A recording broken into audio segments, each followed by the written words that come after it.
હરણી Fatepura link road પર Roopam cinema નજીક બીજા લગ્ન મુદ્દે અબ્દુલ સાજિદ ઉર્ફે ચંદુની ઘાતકી હત્યા કરવામાં આવી હતી। પોલીસે આ મામલે 4 આરોપીઓ સામે હત્યાનો ગુનો નોંધી આરોપીઓની શોધખોળ શરૂ કરી હતી। દરમિયાન ડીસીબી પોલીસે ઉમેશ કાસવાલા શેખ અને રિયાઝ કાસવાલા શેખની દેવગઢબારિયાથી ધરપકડ કરી હતી। આ અંગે ડીસીબીના એસીપી ક્રાઇમે વધુ માહિતી આપી હતી।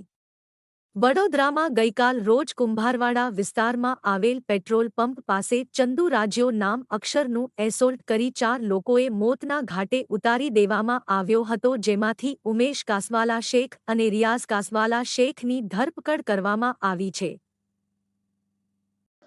ગઈકાલે રાત્રિ દરમિયાન કારેલીબાગ તુલસીવાડી વિસ્તારમાં રહેતા સાજિદ ઉર્ફે ચંદુ સુલેમાન શેખ ની હત્યા સેલ પેટ્રોલ પંપની બહાર કોઈ અજાણ્યા ઈસમોએ છરીના ઘા વડે ગળા અને માથાના ભાગે ઈજા કરી અને મોત નિપજાવેલ અને કુંભારવાડા પોલીસ સ્ટેશનમાં આને લગતો ખૂનનો ગુનો પણ દાખલ થયેલ। સીસીટીવીના આધારે જાણવા મળેલ કે આ જે આરોપીઓ છે એ કાસમભાઈ શેખના જે દીકરાઓ છે, ઉવેશ કાસમભાઈ શેખ, જીલાની કાસમભાઈ શેખ, ઉમર કાસમભાઈ શેખ અને બીજા છે રિયાઝ નામનો એક માણસ કે જે કાસમભાઈના ભાઈનો દીકરો છે।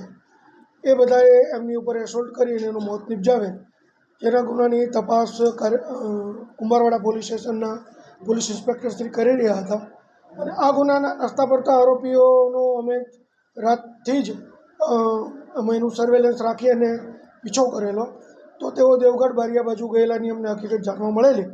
તો અમારી ટીમ તરત પાછળ દેવગઢ બારિયા ગયેલી અને ત્યાંથી આ 4 આરોપીઓ પૈકી ઉવેશ કાસમભાઈ શેખ અને રિયાઝ આ બંનેની ધરપકડ કરેલી છે અને તેઓ જે મોટરસાઇકલ ઉપર ગયેલા મોટરસાઇકલ પણ અમને ત્યાંથી એમનું મળી આવેલ છે।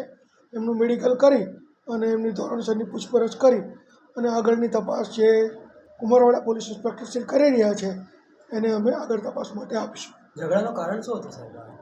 એફઆઈઆરમાં પણ આ બાબતનો ઉલ્લેખ છે અને પ્રાથમિક પૂછપરછમાં પણ એ વસ્તુ ધ્યાન ઉપર આવેલ છે કે જે આરોપીઓ છે એની બેન શબનમ એમણે આમની સાથે જે મરણ જનાર સાજિદ ઉર્ફે ચંદુ સાથે લગ્ન કરેલા એ એમના ભાઈઓને કબૂલ મંજૂર નહોતા, જેનું વેર રાખીને બકરી ઈદના 4-5 દિવસ પહેલાં તેઓ એની બેનને પાછી લેવા માટે પણ ગયેલા અને ધમકી પણ આપેલી કે ઈદ પછી અમે તને મારી નાખશું એ પ્રકારની ધમકી પણ એમણે આપેલી।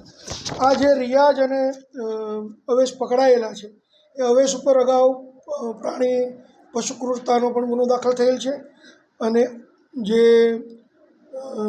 રિયાઝ છે એની વિરુદ્ધમાં અગાઉ ખૂનની કોશિશનો ગુનો પણ દાખલ થયેલ છે અને રાજકોટ એમના વિરુદ્ધમાં પાસા પણ થયેલી છે।